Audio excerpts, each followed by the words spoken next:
Tayo. Hello, hello, hello. Live na po tayo guys. Live na, live. Sorry, medyo Lunes, Martes. Wala tayo. Live na tayo. Alright. We are live. Pag-usapan po natin yung mga hindi sumagi sa isipan ng maraming tao. Kung bakit? Live na po tayo guys. Live na, live. Hello, Ate Nat, I am. Hello, Pastor Jack. I love you guys. Tuloy na po tayo. Kaya po tayo, hello, andyan si Ate Jem, Pastor Jem natin. Kamusta naman ang boses ko? Medyo hinihinaan ko, okay ba? Bagong gising tayo, tulog ng tulog kasi magdamagan ba naman trabaho? Mamaya magdamag ulit. Ganun ang enjoyment minsan, na? Pag nasa bugbugan, talagang kulang kasi ang aking tauhan. Kaya 2 tao ang dala-dala mo sa trabaho. Hello, Anya Pastor Jing. Okay daw ang sound, sabi ng atin at namin. Alright. Saan may kalat ninyo at huwag kayong mahiya na sabihin sa mga tao kung bakit ganito, ganon. Kasi po, maging tayo siguro na obserbahan natin kung bakit tayo ganito, ganyan, noon at ngayon. Ang iba naman ay okay na po, kasi po hindi na pangunawa na marami. Tayo rin ganyan. Hindi na pangunawa na marami kung bakit ganun na lang ang pagpupursigi ng kadiliman ng Diyos ng sanglibutan na huwag mahayag ang liwanag ni Kristo na nasa atin. Kaya hindi makaahon-ahon at naging natural na lang ang buhay. Naobserbahan nyo ba nung kayo nasa atake? Nung tayo nasa atake na parang, halimbawa sakit, kung naobserbahan natin nung nagkaroon ng sakit ang mahal sa buhay, tayo kaya, na para bang doktor ang hinahanap natin talaga. At yun ang totoo, yun ang tunay. Kasi kailan talaga matulungan tayo ng doktor, hindi naman po masama, dahil ang Diyos na may gumagamit din ng doktor. Ngunit hindi nyo man napupuna pag ganyan ang karanasan ay nawala lahat ng pinag-aralan natin. Halos wala lahat yung natutunan nating tatawagin nating mataas na kaalaman dahil sa atake. Hindi natin napagpuna na mayroon pong sowing and reaping. May pagtatanim at pag-aani. Ang pagtatanim, depende po sa lupa. At siyempre, depende rin sa binhi. Kung malusog na binhi at malusog na lupa, mabilis pong umani. Pero kung hindi malusog na lupa, kahit na malusog na binhi, hindi po basta naaani. Kadalasan po nang namatay. Or meron ding masamang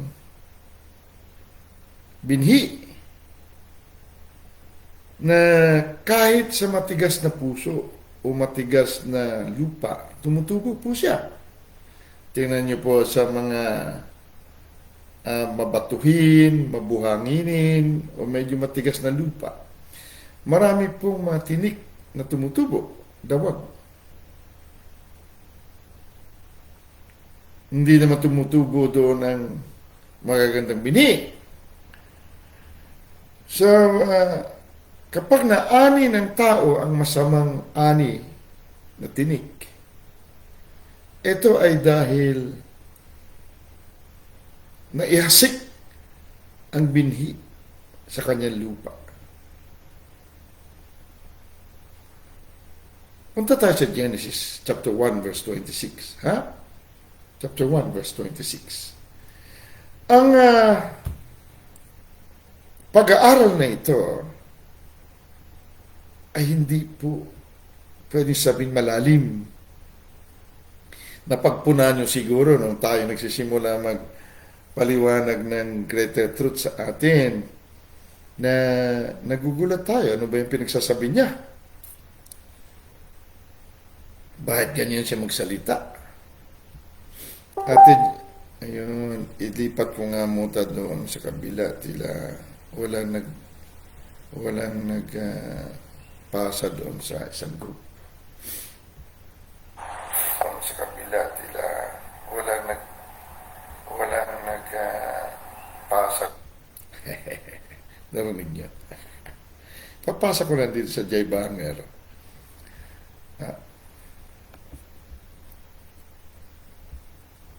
Napunahan niyo ba isang buwan, 2 buwan, 3 buwan, 1 taon, nadaman-daman natin ang pag-ibig ng Diyos o pag-ibig ni Numan, pag-aaruga, pag-aalaga. Minsan tayo nasabihan ng hindi ayon sa ating gusto. Hindi na tayo nakikinig sa Kanya. Nawala ang lahat ng nadama mong pagmamahal mula sa Kanya. Kasi, hindi mo naman talaga siya minahal. Nakikinig lang tayo noon dahil may pakinabang tayo. At sinasang-ayunan ang ating kamangmangan. Pero sa oras na napagsabihan tayo dahil hindi na mahuhulog na tayo sa bangin ayun na, tumalikod na tayo. Hindi na natin na alala ang kanyang pag-aaruga, pag-aalaga. Ito yung free will. Galit tayo dahil hindi napagbigyan ang ating will na hindi alam ng marami na ikamamatay niya. Di niya alam na mahuhulog siya sa bangin, kumunoy ng kulungan na habang buhay doon siya ilulublob.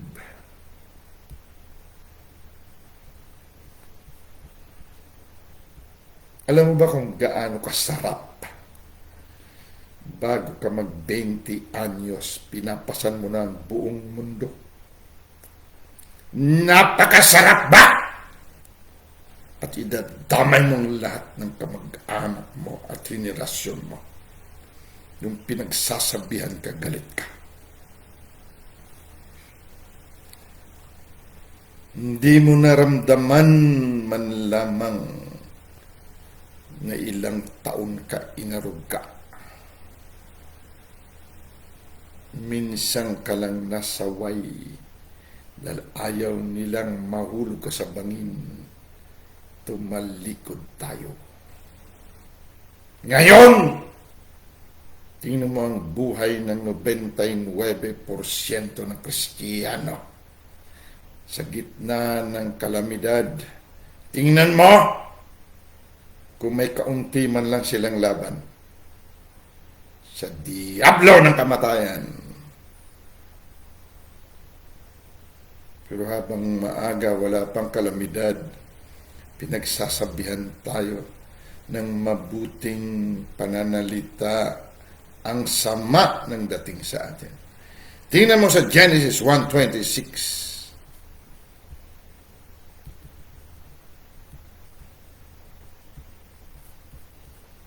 Pero ganun ang tao. Pagdating ng panahon, sisisihin niya ang ibang tao. Dahil pinakialaman siya. Noong sinasaway siya mahulog sa bangin, galit siya. Ngayon nahulog na siya sa bangin, galit pa rin siya. Bakit? Pinakaalaman daw siya. Tingnan mo sa Genesis 1:26. And God said, let us make man in our image, after our likeness, and let them have dominion over the fish of the sea, over the fowl of the air, and over the cattle, and over all the earth, and over every creeping thing that creepeth upon the earth. Verse 27, and so God created man in his own image. In the image of God created he him, male and female created he them. Tagalog. At sinabi ng Diyos, lalangin natin ang tao sa ating larawan. Ayon sa ating wangis, binago ni Sir. Ayon sa ating wangis. No, pag binasa mo na ito, mawala ka na eh. Kung sinatranslate sana niya ng maayos, ganito pagkasabi sa English. Bumaba tayo sa lupa at tawagin natin sarili nating tao at siya ang ating larawan at katulad. Siyang nakikitang tayo at katulad natin ay siya at siya ang mayroong kapangyarihan sa mga isda sa dagat, sa mga ibon sa impapawid, sa mga hayop at sa buong lupa, at sa bawat umuusad na nagsisiutad sa ibabaw ng lupa. Kung babalikan mo itong sinabi niyang bumaba tayo, itong mga isda, itong mga ibon sa impapawid, mga hayop, buong lupa, ay siya. Dahil lahat ito nagmula sa Kanya, sa Diyos. Ngayon ang Diyos bumaba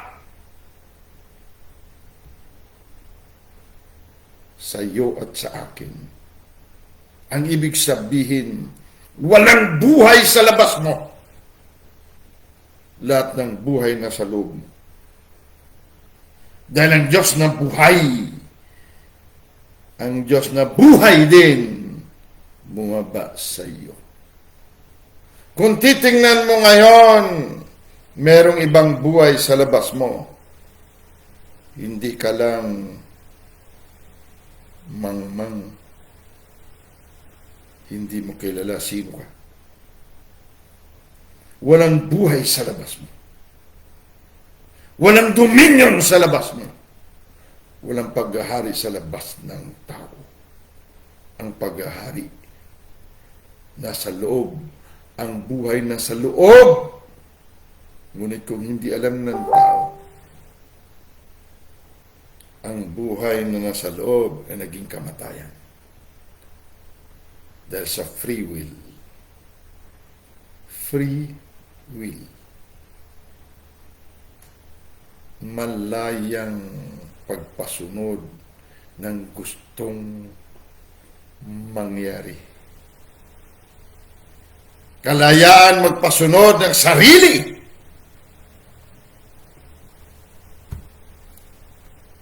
Mula noon,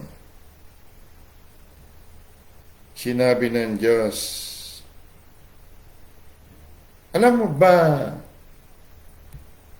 na nilalang ng Diyos ang lahat mula Genesis chapter 3, chapter 1 verse 3 hanggang 25.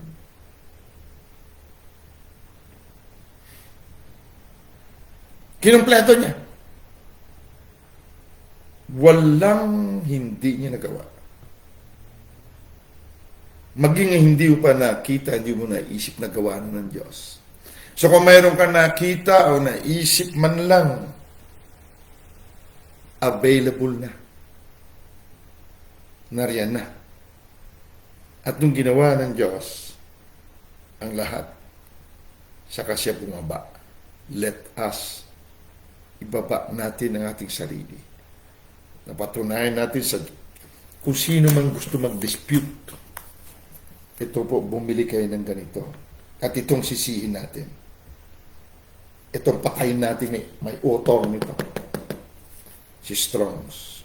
Basahin nyo, hanapin nyo ang salitang let at may meaning dito. May word siya sa Hebrew.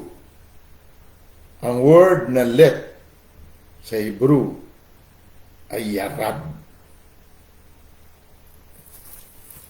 Ang yarad ay bumaba. Pakita ko sa inyo.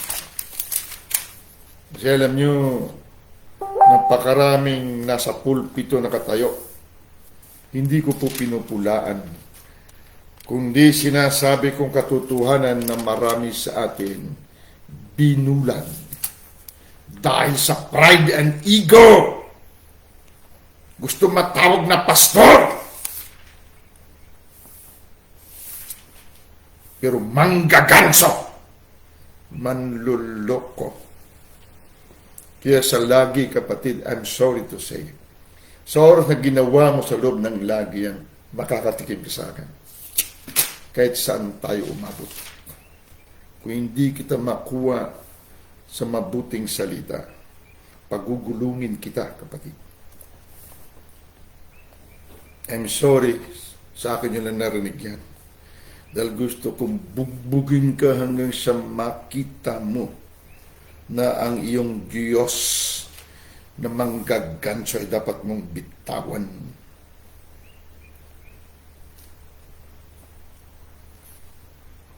Dahil puro panggaganso. Nagngingit-ngit ako sa espiritu ng korupsyon.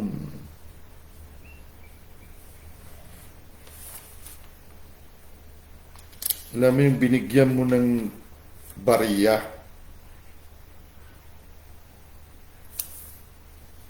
Araw-araw ang kanyang puntahan.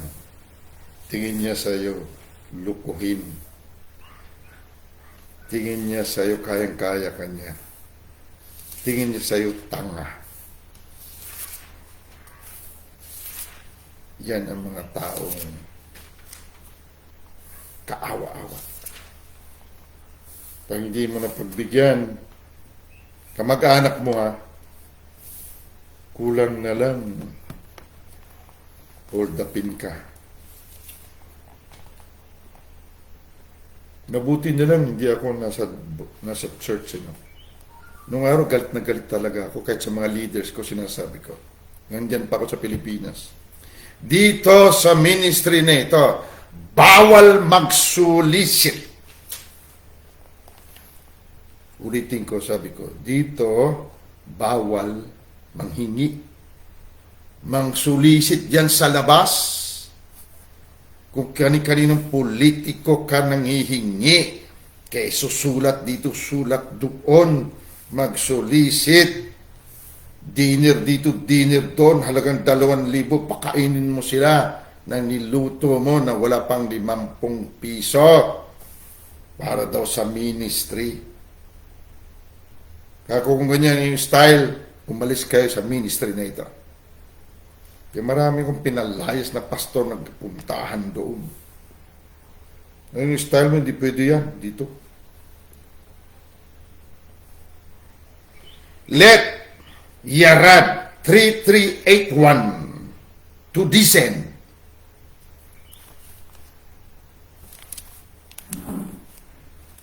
Ito, pakita ko sa inyo. Ano ba yun?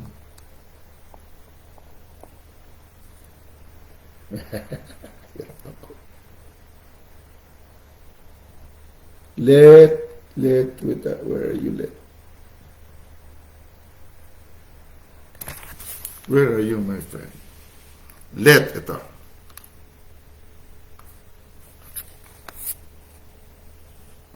Kita nyo? O, hindi pa rin. Yan o. Kapula. Kasi, hindi alam ng tao kung saan siya galing.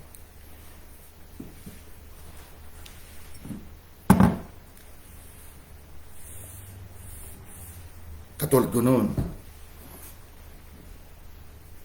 Eh, pag niloko mo nung araw ako, bibiyakin ko yung ulo mo. Sana naman ako sa pagbayad ng piyansa, umarap sa kaso nung araw. Yung tatapang-tapang. Naglalaway ako sa ganyan. Alam mo yung naglalaway. Alam mo pagka yung gutom na gutom ka, may kaharap kang pagkain, naglalaway ka, di ba? Ganyan. Titigas ng ulo. Ngayon, nandiyan sa loob. Tapos kung ano ang strategy gagawin sa'yo. Labas-pasok ako sa Bilibid noon. Nag-minister ako doon. Ilang taon, alam ko style sa loob. May tara tinatawag doon. Sa mayor, tatarahan ka 100 every week. Pag hindi, ikaw taga-tapon ng basura, ikaw taga-linis, lahat ng maraming trabaho, paggawa sa'yo. 200 pesos, linggo-linggo, bigay ka kay mayor. Para hindi ka tatrabaho ng mga mabibigat. Eh, syempre, kung mayaman ka, no, iba yun. Alam mo ba na bago magpasok sa Bilibid noon, nabalitan isang milyonaryo papasok at alam nila walang tatak. Sa loob ng Bilibid may bidding. Bidding yan. Sino pinkamataas na bid, siya kukuha ng preso na yan. Pagpasok sa brigada niya pupunta yan. Dahil malaki ang tax na bibigay niyan sa loob. Marami negosyo sa loob.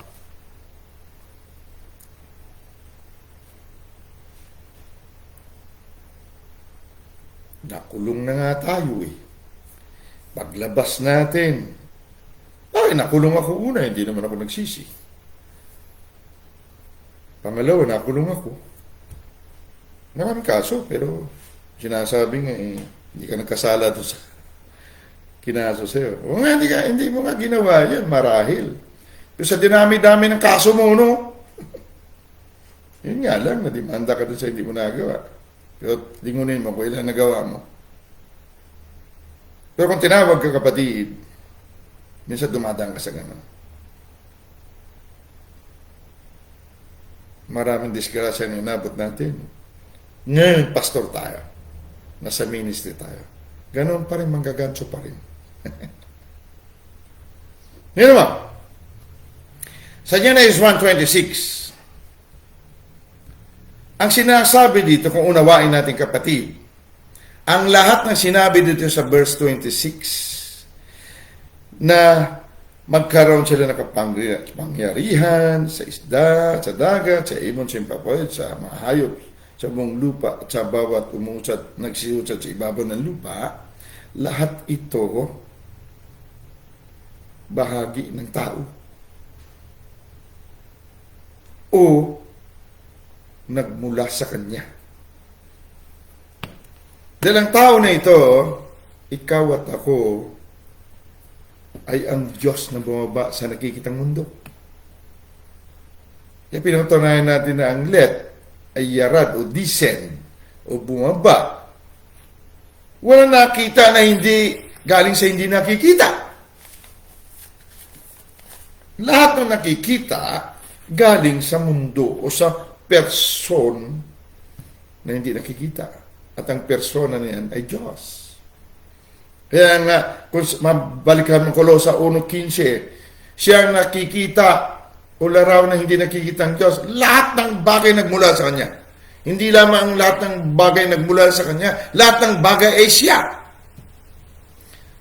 So ikaw ang lahat ng bagay, kapatid. Ikaw at ako ang lahat ng bagay, nakikita man o hindi. Bakit? Ikaw kasi, ang Diyos na bumaba mula sa hindi nakikita, nakita, larawan at katulad niya. Ikaw.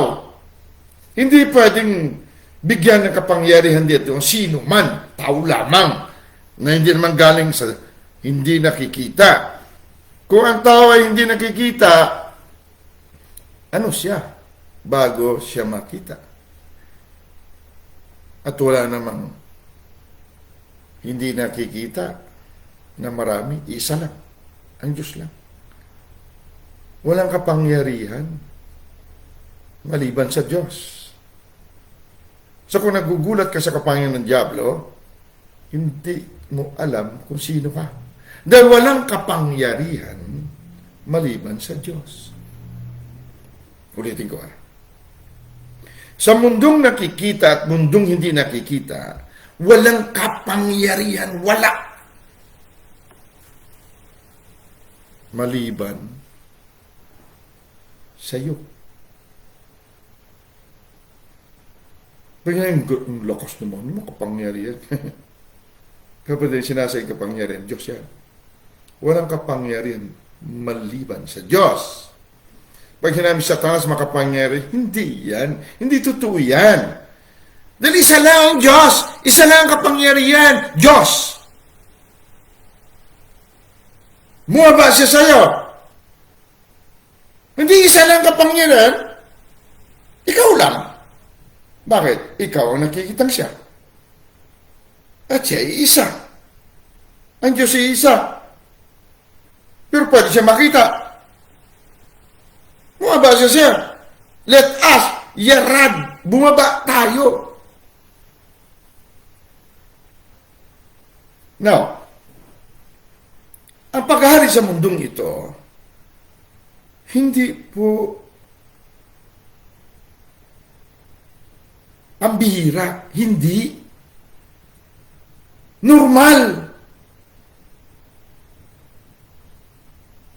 Dahil ang Diyos nagpakita sa kanyang nilalang na nakikita, nadadama, narinig. At siya rin naghari.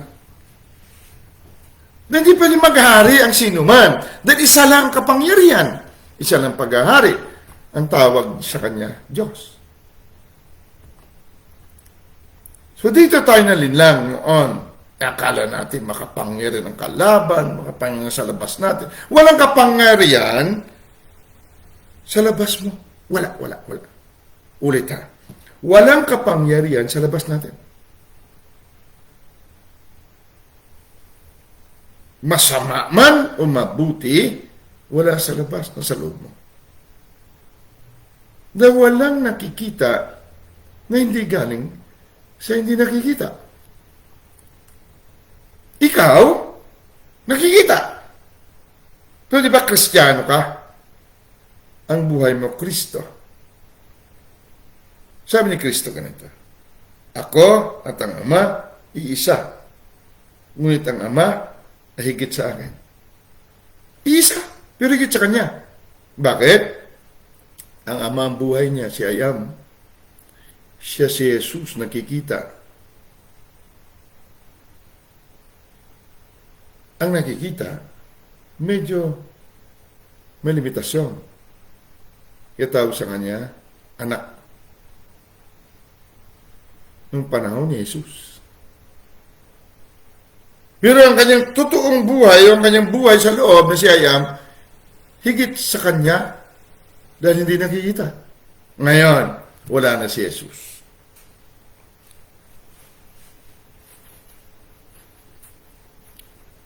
Bumalik si Kristo sa iyo at sa akin. Si Kristo, kapuspusan ng Ama, ng Anak, at ng Banal na Espiritu Santo. At siya ngayon ang buhay mo.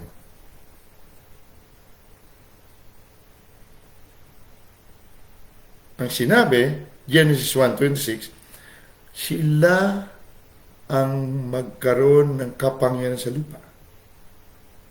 Noong ibinalik na ngayon ang kapangyarihan, hindi po lupa lamang. Langit at lupa nakapangyarihan. Talk to me. May limitasyon ka, wala. Yan langit at lupa naman. Mateo 28, simulan mo sa 18. Langit at lupa. Ibig sabihin, sa Genesis 1:26, sinabi, lupa lang. Bakit? Dahil ng panahon na yung kapatid, ang langit ay nakikita sa pamamagitan ng paraiso. Ulitin ko. Nung hindi pa nagkasala si Adan at si Eva, hindi nila kailangan ng kapangyarihan sa langit. Dahil ang paraiso ay larawan o nakikitang langit. Ngunit nung nagkasala si Adan at si Eva, nawala ang paraiso. Nawala ang larawan ng langit sa lupa. Bumalik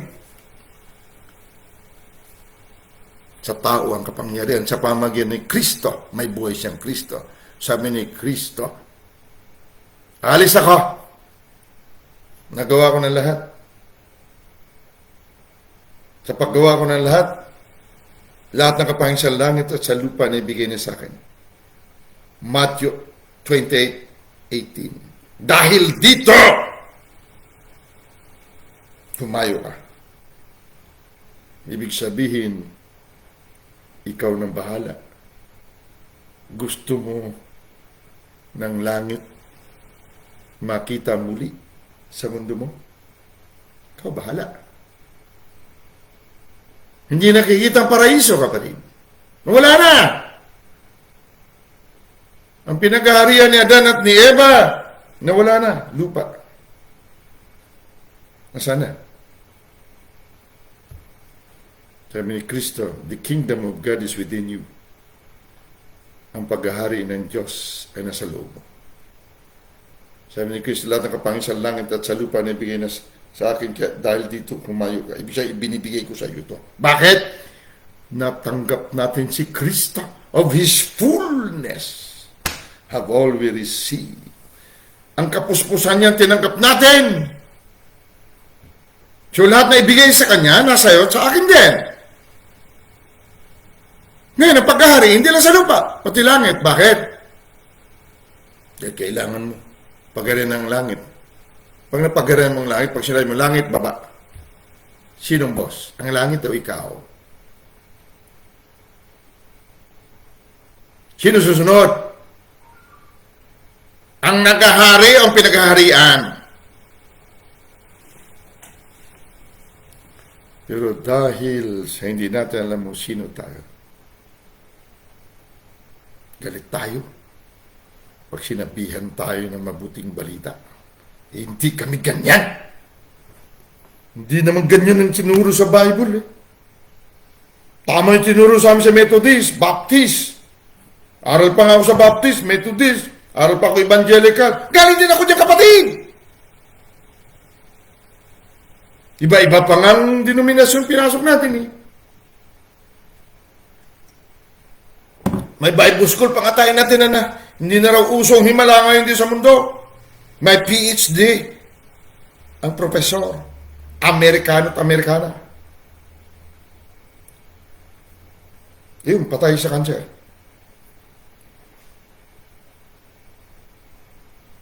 Yun naman. Kalawang Korinto chapter 4. Para maunawaan natin, please. Kung maunawaan nyo ito, pakiusap. Pag may nakaharap kayo itong mga pastor na ito, itong mga Kristiyano na ito, at sinimulan kayo pagsabihan, ganito, ganon, doktrina nila, dalhin mo dito. Ipaunawa mo sa kanya. Ha? Wag na wag ka magugulat sa mga pinag-aralan nila. God is not a respecter of person. Lay hold on eternal life. Manghawak ka sa buhay na walang hanggan na Diyos. Huwag mo irespeto sino mang may katalinuhan ng mundo. Bakit sinabi not a respecter? Hindi po ginagalang ng Diyos yan. Tanging ang ginagalang niya ang pananampalataya. Ang pananampalataya, ano? Ikaw ay siya, siya ay ikaw. Yan ang pananampalataya. 2 Korinto 4.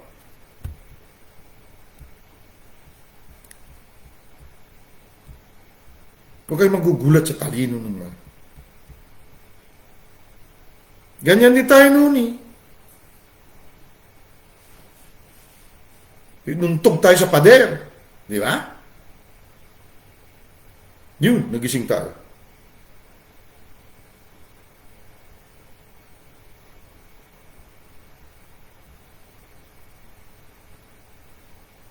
Verse 3. 2 Corinthians chapter 4, verse 3. Basahin nyo ng 1 and 2. At kung ang aming ebanghelyo ay tatalukbungan pa, ay may talukbong sa mga napapahamak. Sabi Pablo. But if our gospel, katuruan, good news, doctrine din tawag yan sa English. But if our gospel be hid, kung at aming tinuturo, pinangangaral ay nakatago ito sa mga ligaw. Ibig sabihin bulag. Verse 4. In whom the God of this world, itong mga bulag, na katulad din natin noon, mga ligaw, ay binulag daw ng Diyos. Na binulag ng Diyos ng sanglibutan ito. Ulitin ko. Na binulag ng Diyos, kapatid. Hindi basta-basta ang nambulag sa atin. Hindi tao lamang. Diyos. Para babulag at bulagin ng Diyos itong mga ligaw, dahil ang mga ligaw na ito ay Diyos. Hindi ka kailangan pakialaman ng Diyos na si Satanas kung hindi ka matindi. Para bulagin ka niya, alam mo kung bakit ka niya bubulagin. Tuloy natin pagbasa. Na binulag ng Diyos ng sanglibutan ito ang mga pag-iisip. Anong binulag? Pag-iisip, katuruan, pangunawa na mga hindi nagsisampalataya. Anong nagsisampalataya? Na siya, ikaw ay siya. Ikaw nakikita, nalarawan, at katulad niya. Genesis 1:26. At ikaw ang may kapangyarihan sa mundong ito. Langit at lupa. So, anong binubulag? Kapag pagsabihan mo, hindi ka nakibuin. Kasi ang tingin niya kinontra na ang iyong will. Free will kasi. Yan nangyari kay Adan. Upang sa kanila'y huwag sumilang ang kaliwanagan ng ebanghelyo ng kaluwalhatian ni Kristo.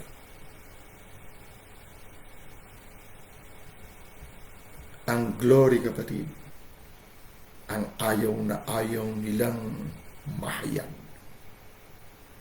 At ang glory, Diyos!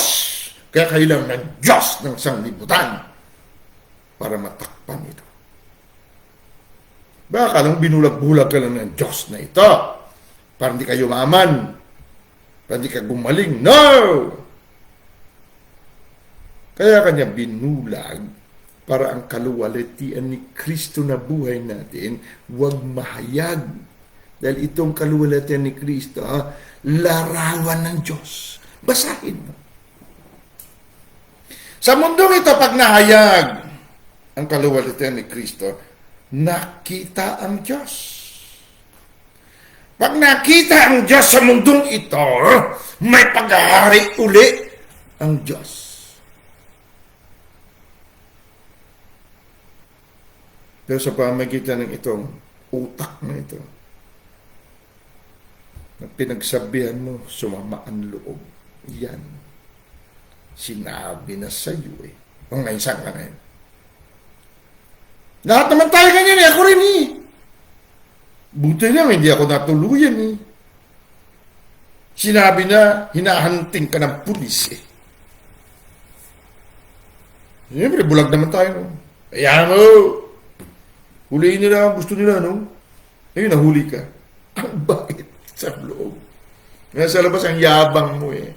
Kung makapagsalita tayo, yabang. Sa loob, ang bait. Lalo na pag dating sa loob, wala ka ng posisyon. Gaano ka mang katapang sa labas, kapatid? Gaano ka mang kasiga? Pagdating sa loob at wala kang pera,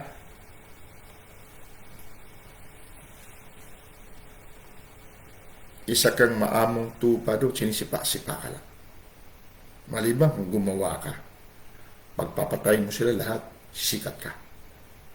Kung hindi mo naman kaya, napakaraming siga sa bilibid nung nasa labas. Boss sila ng mga sindikato nila, na makanto boy nila. Pagdating sa loob, pinagsisipa-sipa lang doon eh. Wala kang pera doon. Wala ka, sisiw ka doon.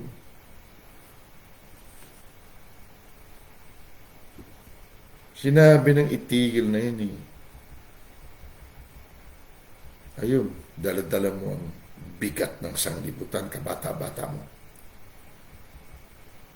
Di bali sana kung katulad ko nung araw, wala akong narinig na ganito eh. Malay ko man sa ganito. Eh tayo nakababad tayo sa church palagi eh. May narinig ba tayo?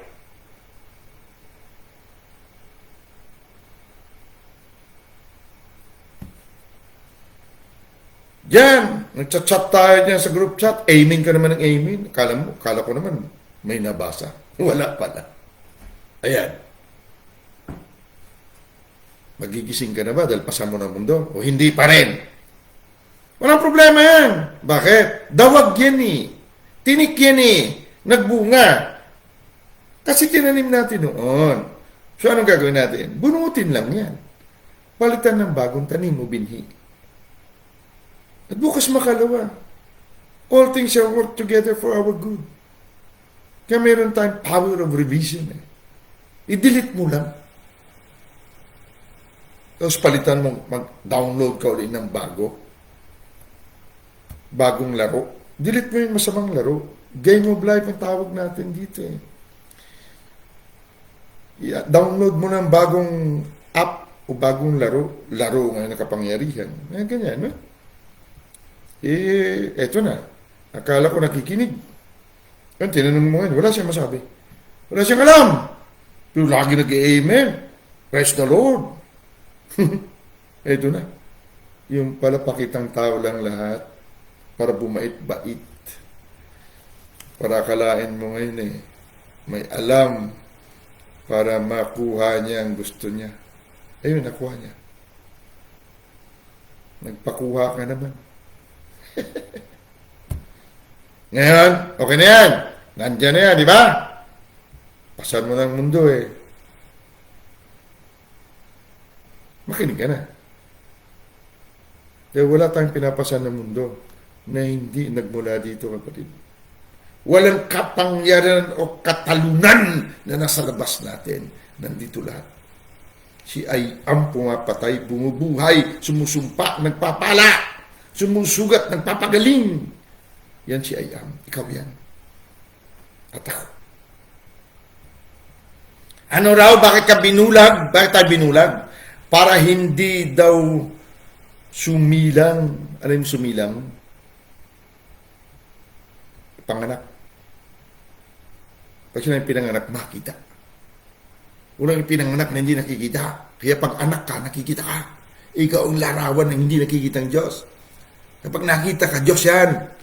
Pero ang Diyos na buhay mo, higit kaysa sa'yo na nakikita. Pero kung higit ka sa buhay natin na si I am, may free will ka. Yung sabi ni Jesus, not my will, but thy will. Hindi ang aking kagustuhan mo, Ama. Kapag tayo na ay nasusunod, greater tayo sa Ama. Sa Ama naman, tahimik na. Anak, naibigay ko na kasi yung desisyon mo. Naibigay ko na sa iyo ang susi. Kung ano ipaandarin mo, anak. Kung kagustuhan ko paandarin mo, okay. Kung hindi ko kagustuhan na, ikaw na yan. Gusto ko to eh. Anak, wala akong magagawa. Kahit mahal kita. Pero huwag ka mag-alala. Ako pa rin yan. Alam mo sinasabing kadiliman. Si I am kaliwanagan. Correct? Si I am wisdom, karunungan. Pero pag pinaandar natin kamangmangan, si I am pa rin yan. Ibang forma nga lang. Si I am na puti, ginawa nating itim. Si I am pa rin yan. Eh, wala namang ibang source si I am. Sabi niya, dala-dala ko sa harapan mo.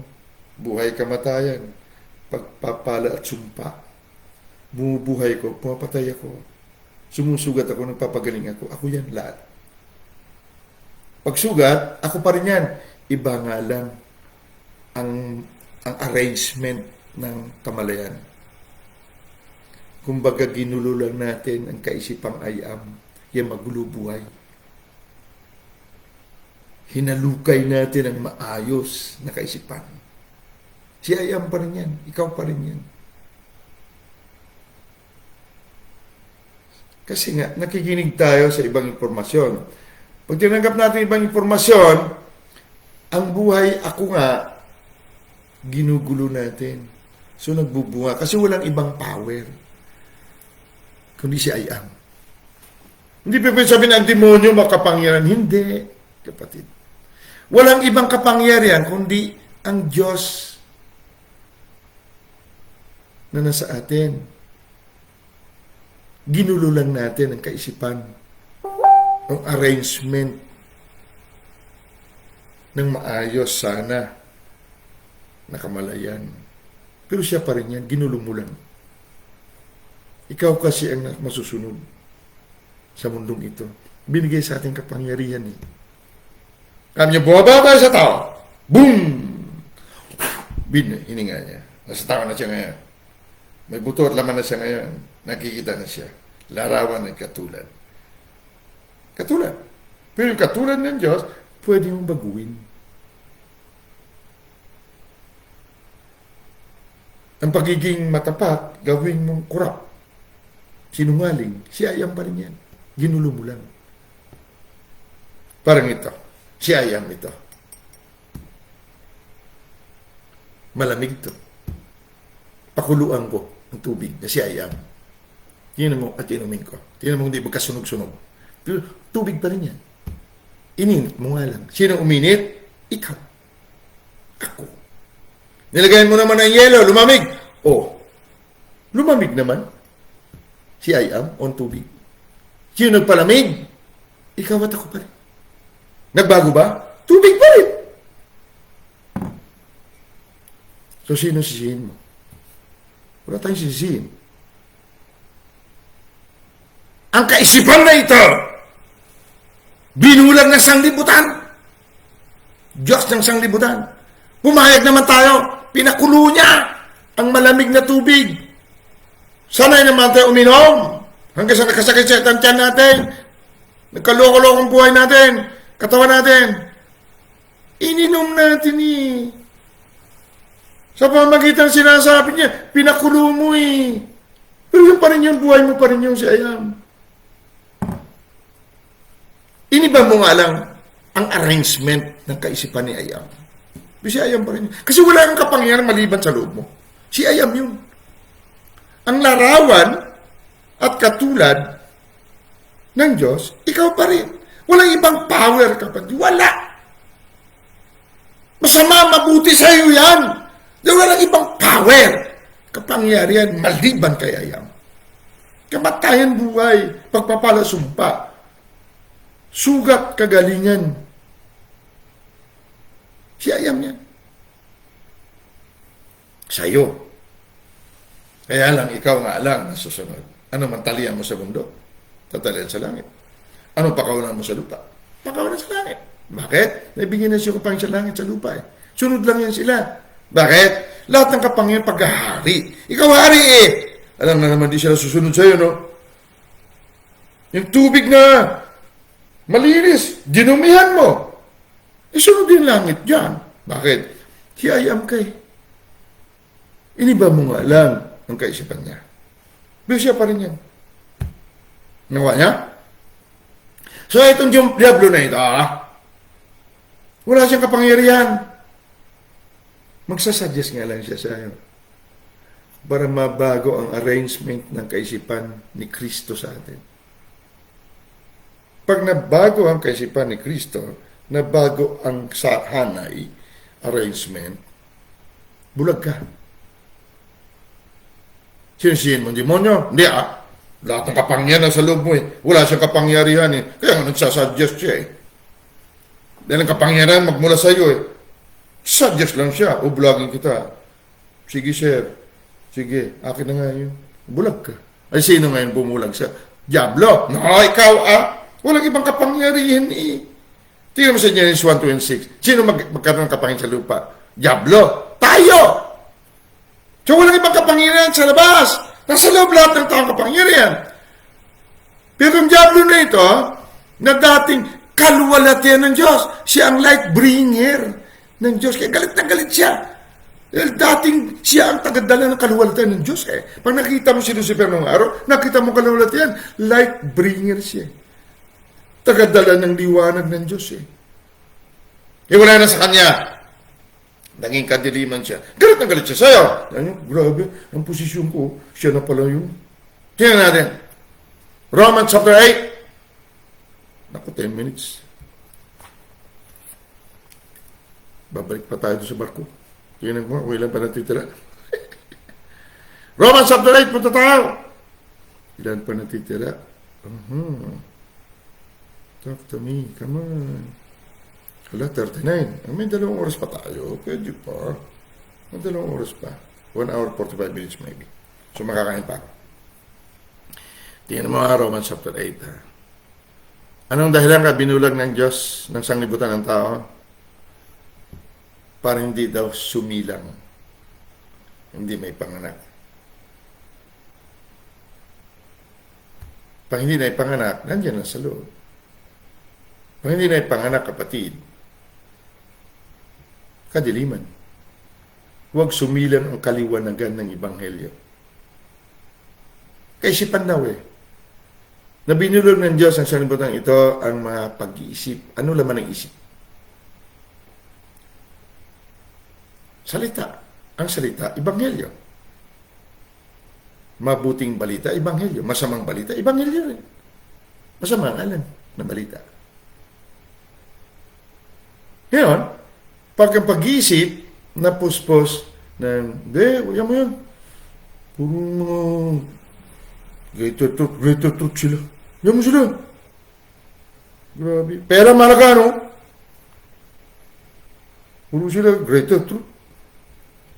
Daan mo silang pera. Walang pera.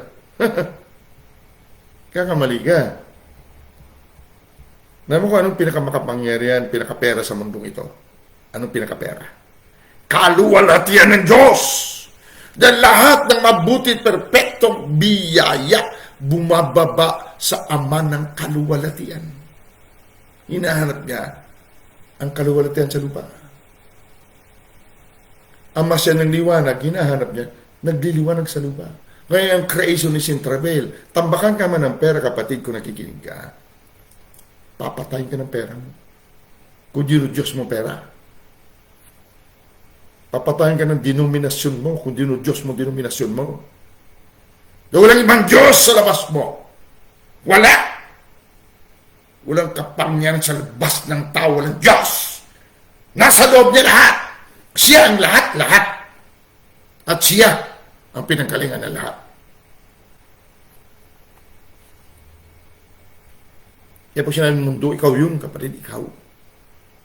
Yun mo, balikan mo ulit 2 Corinthians 4:4, Nang binulog ng Diyos ng sanglibutang ito ang mga pag-iisip. ng mga hindi sumasampalataya. Ano uli ang nagsisampalataya? Ng Diyos. Ikaw ang Diyos. Siya, ikaw. Nakikita, ikaw. Na siya, na katulad niya, larawan niya nakikita. Yan ang sampalataya. Pag lumabas ka riyan, hindi ka nagsisampalataya. Genesis 1:20, ikaw ang larawan. Na hindi nakikita ang Diyos. At katulad ka niya, yan ang nagsisampalataya. Okay? Upang sa kanila huwag sumilang, huwag ipanganak, huwag makita ang kaliwanagan ng Ebanghelyo. Salita ka pa ng kaluwalhatian ni Kristo na siyang larawan ng Diyos. So, anong pinaka-kapangyarihan o kayamanan? Ano? Sino naglalang ng langit at lupa? Hindi ba itong Diyos? Nasaan ngayon ang Diyos? Di ba nasa iyo? Di ba dinudiyos mong pera? Dinudiyos mong negosyo? Dinudiyos mong denominasyon? Sino lugi? Hindi kami Hindi ang Diyos. Ang lugi Ikaw. Nasa iyo siya Binagong alam nating arrangement ng kanyang kamalayan. Nagkabalug-balugtod ng kamalayan. Pero siya pa rin yun, binaluktot mo lang. Example lang yung tubig kanina, di ba? Okay. Now, kaliwanagan na. Romans chapter 8.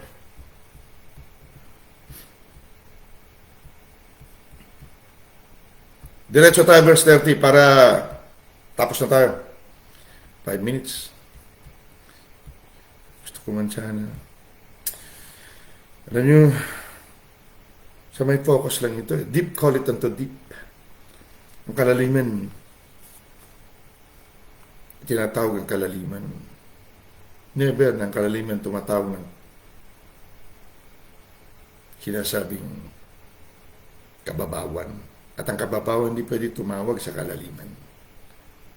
Like attracts like, kapatid. Verse 30, Romans chapter 8. At yaong mga tinalaga niya ay kanyang tinawag naman. At ang mga tinawag ay inaring ganap naman niya. At ang mga inaring ganap ay niluwalhati din naman niya. Niluwalhati, hindi luluwalhatiin. Ganito. Pag sinabing tinalaga, hindi ka pa naipadala. Itinalaga ka. Efeso 1:4, tinalaga tayo. Wala pang mundo. Wala pang nakikita. Ngunit ang pagtalaga sa atin, pinili tayo sa Kanya. Isa kang piraso ng Kanyang balahibo marahil. Binunot ka, binaba sa mundo. Pero yung balahibo na yun, siya yun. May buhay niya yun. Lahat ng siya naroon! Diyos yan tinalaga ka. Yan siya ang tinalaga. Hindi, nandito ka. Tinalaga. Hindi. God declares the end from the beginning. Tinalaga na niya bago pa ang beginning. Dinideklara na niya ang wakas sa simula pa lang.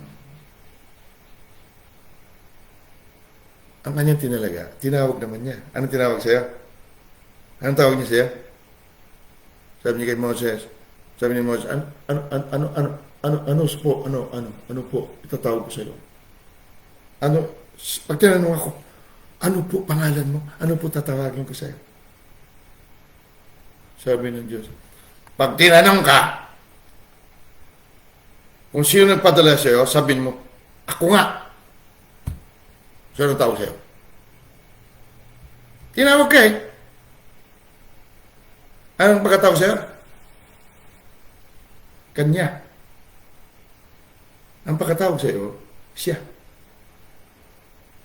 Tinawag ka niya, siya. Ako nga. Basahin mo ulit. At yung mga tinalaga niya, ay kanyang tinawag naman. Ang tawag siya. Sinasabi ko na he called. Anong pagkatawag mo? Tinawag akong, tinawag lang akong ganito Tagaluto lang ako sa church Yan pagkatawag ko eh. Hindi ganoon, kapatid. Tinawag akong pastor lang eh. Hindi ako tinawag propeta eh. Hindi ganyan. Hindi yan ang ibig sabihin. Tinalaga ka eh. Nakadikit doon ang sinabing tinawag sa tinalaga. Kailan ka tinalaga? Nung nasa kanya ka pa. Eh, alam na naman tinawag ka. Iba. Hindi siya rin. Sa kanya rin pagkatawag. Anong tawag niya kay Moses? Nasabi ni Moses sa kanya, ano po pangalan niyo? Pag sinugo niyo ako. Nasabi ni Jesus, ang sino man tumanggap sa iyo, tumanggap sa akin, at tumanggap sa nagsugo sa akin. Sino nagsugo sa akin? Si Ayam. Diyos. Di tinanggap niya siya ako nga. Di ako nga yun. Tinanggap niya si Diyos eh. Ako tinanggap nila. Pag tinanggap ka nila, tinanggap niya ako sa Kristo. At tinanggap niya, ang nagsugo sa akin. Higit sa akin ang Ama. Oh. Eh, sino tumanggap sa iyo? Tao. Oh. Sino tinanggap nila? Di ba Diyos? Ulitin mo. Ulitin natin. Yung mga tinalaga niya, kanyang tinawag naman. Ang tawag sa'yo. Tinawag ka, pastor. No. Wala pang posisyon noon eh. Wala pang tao noon eh. Ano tawag niya sa'yo? Ako nga. Sabi kayo mga sa'yo, pag tinanong ka, sabi mo, ako nga. At kumakulit sila, sabi mo, ako nga. Okay? At ang mga tinawag ay inaring ganap. Anong inaring ganap? Justified. Pinawalang sala. Bago ka pa ipadal sa mundong ito, kapatid, namatay na ang kordero ng Diyos para ipawalang sala ka. Nauna po ang salvation. Nauna po ang pagtubos bago pa makita ang sanglibutan. Bago pa magkaroon ng alabok sa mundo, naroon na po naganap na ang pagtubos. Revelation 13:8, wala pang sanglibutan. Ganon ang Diyos eh. So ikaw at ako, ang pagtubos, pagbawi, pagbalik, bago pa dumating sa lupa, na ihanda na, tapos na lahat, pati pagbalik mo sa Diyos. Para siya at ikaw iisa. And, inaring ganap, justified, pinawalang sala. At ang mga justified, pinawalang sala, bago pala lang isang libutan, ha? Ay niluwalhati din naman. Kailan nangyayari yun? Before the foundations of the world. Bakit? Hindi ka kasi tao na katulad ng alam nila, tao lamang. Di ba bumaba ang Diyos sa lupa? Sa'yo. Of His fullness of all we receive. Ang kapuspusan niya, tinanggap natin yung dita. Niluwalhati ka, hindi luluwalatiin. Kailan nangyari yun? Pag sinabi niluwalhati, wala pang beginning. Walang kaluwalhatian na nandito na. Nauna ang kaluwalhatian dahil ang kaluwalhatian ng Diyos bago pa magkaroon ng simula ng langit at lupa. May kaluwalhatian na. Hindi ka pwede sabing niluwalhati ka. Ngayon lang yun. No! Walang kaluwalhatian na ngayon lang. Lahat ng kaluwalhatian from everlasting to everlasting. Yan ang ayunayan ng Diablo. Diyos. Saan Diyos to? Kaya bulagin ko to. Yan Diyos ng sanglibutan. Ang nambulag, hindi tao lamang. Dahil ang binubulag niya Diyos. Walang hanggan katulad niya. Wala rin siya simula. Hindi siya namamatay. May simula siya. Dahil ginawa siya ng Diyos eh. Kaya higit tayo sa kanya eh. Yung simula na hindi mo kahit tungkarin ng iyong kaisipan. So ano sinasabi ni Luwate? Bago pa magkaroon sa sanglibutan, nangyari na yan. Dahil pag sinabing everlasting life, wala pang nakikita. Wala pang beginning and end. Nagsimula ng beginning and end nung nagkaroon ng panahon at lahi. Nagkaroon ng mundo. Sanglibutan. Pero bago mangyari yan, may Diyos na at ang Diyos everlasting. Ang buhay niya everlasting, walang hanggan, walang simula, walang wakas. Yan ang buhay mo. Yan ang buhay, kaluwalhatian. So mayroon bang kapangyarihan sa labas mo? Wala. Kung mahirap ka, naghihirap ka sa buhay, sasabihin bang hirap ng buhay? Dahil si ganito, ganon, corrupt kasi ganito, ganon. No, no, no, no, no. A billion times na. Pag sinabi mahirap ang buhay, may kapangyarihan sa labas mo. Akala mo. Pero ang kahirapan, kapangyarihan yan. Para nakawa ng tao. Pero saan nanggaling? Dito yan. Sumpa yan eh.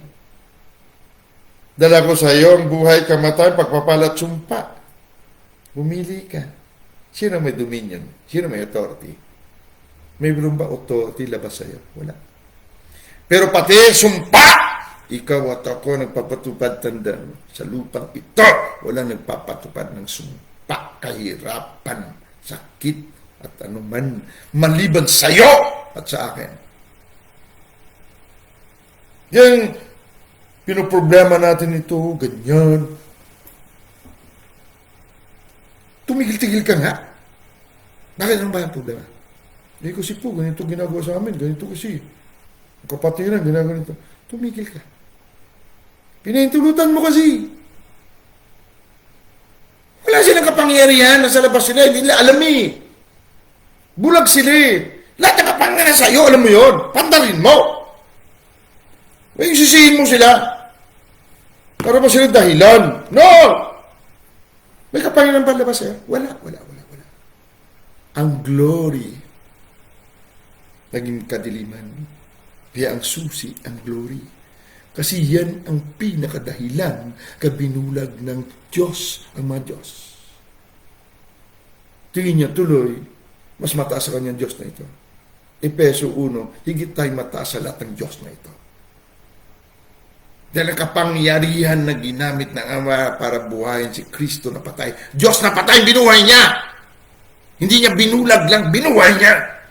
Ang kapangyarihan na ginamit niya doon, binigay niya siya sa akin. Basahin mo, Efeso 1. Simulan sa verse 17. Sabihin mo kung sinungaling ako. Pambubulag ginagawa niya sa pamagitan ng kaisipan. Yun ang alam niya. Pero ikaw, ang kapangyarihan sa iyo at sa akin, bumuhay ng Diyos, si Kristo. Si Kristo ba na sa iyo?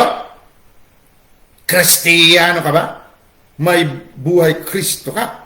Kung Kristiyano ka, buhay ba si Kristo? Naisilang ba? Nahayag ba? Hindi! Bakit? Binulag ka niya eh. Nagpabulag naman kasi tayo. Ang pambubulag, kapangyarihan. Pero hindi siya ang nagpatupad, tayo. Dahil ayaw natin bumitiw sa katuruan ng tao lamang, doktrina dito, doktrina doon. Nag-aaral ako sa Bible School. Ang Bible School. Basahin mo mga Bible, mga apostol doon, propeta, ebanghelista, pastor at guro. Basahin mo kung may mabasa ka doon, Bible School siya. Di masamang Bible School kung tama tinuturo.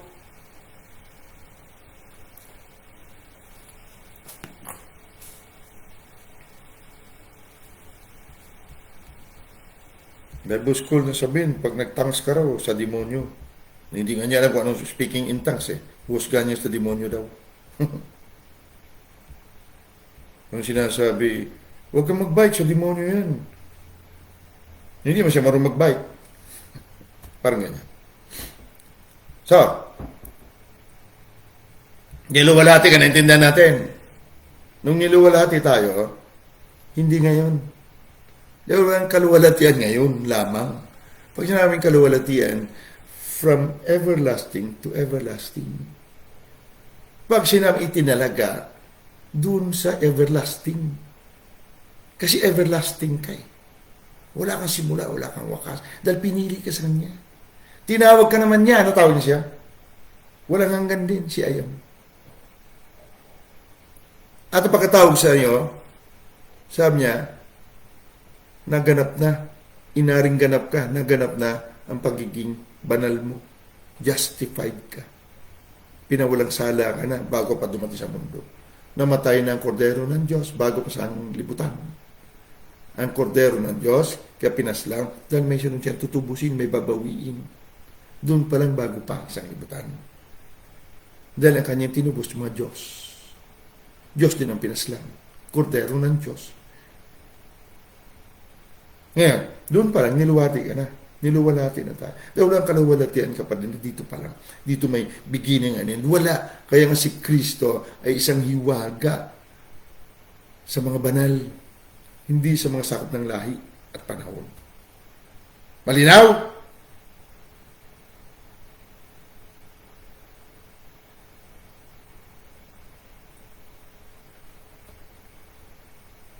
Ano raw ang dahilan? Kaya binulag tayo ng sanglibutan, ng Diyos ng sanglibutan. Ano raw?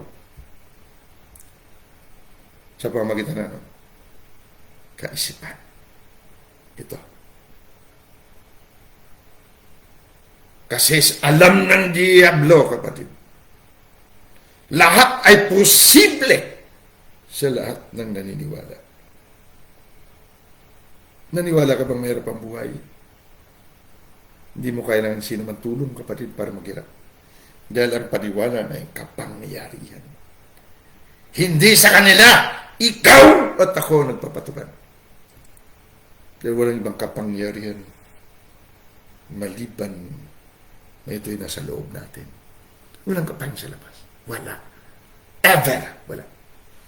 Si ano mang pangalan niyan, demonyo.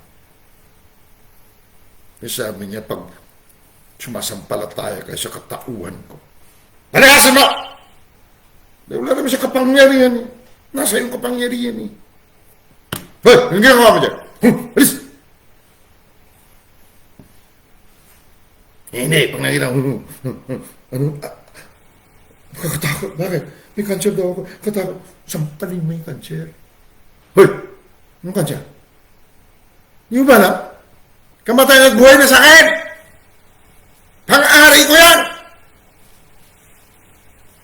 So, kamatay. Dumigil ka!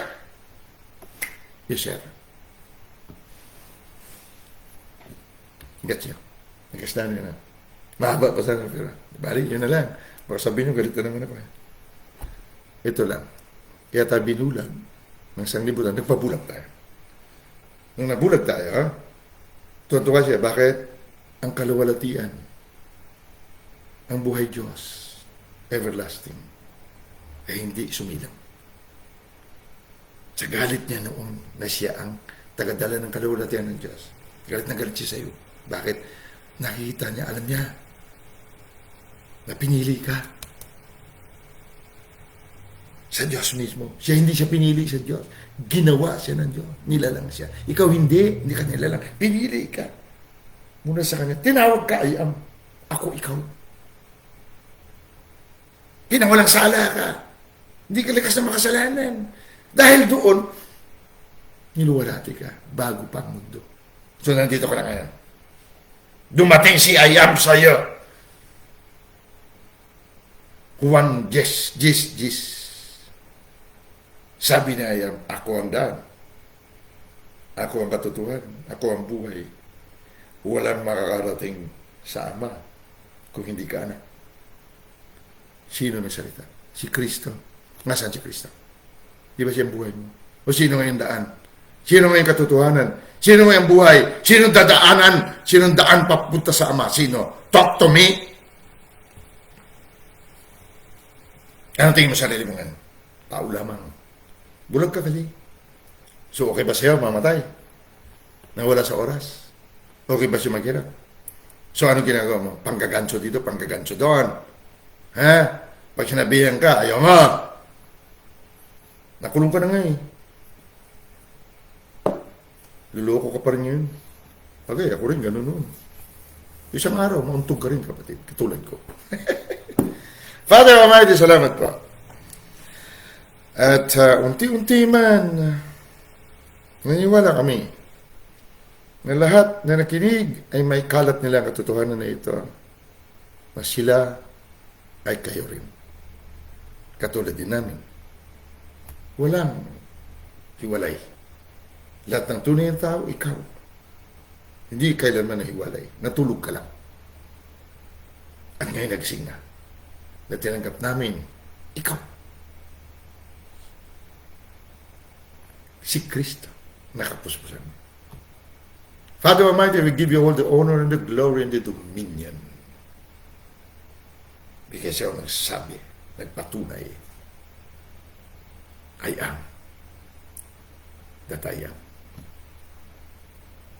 Aba, Daddy, Holy Spirit, salamat po. We are one. Dahil sa aming katuwiran, nakapuspusan ninyo si Kristo Jesus. God bless you. Amen. And just I've got again with dispatch you guys in Jesus' mighty name. Go forth and do your job. I bless you. Guys, I hope may nag-gets ka tayo. Paulit-ulit. Hanggang sa luminaw. Tandaan mo lang. Pinagagalitan mo kita. I love you.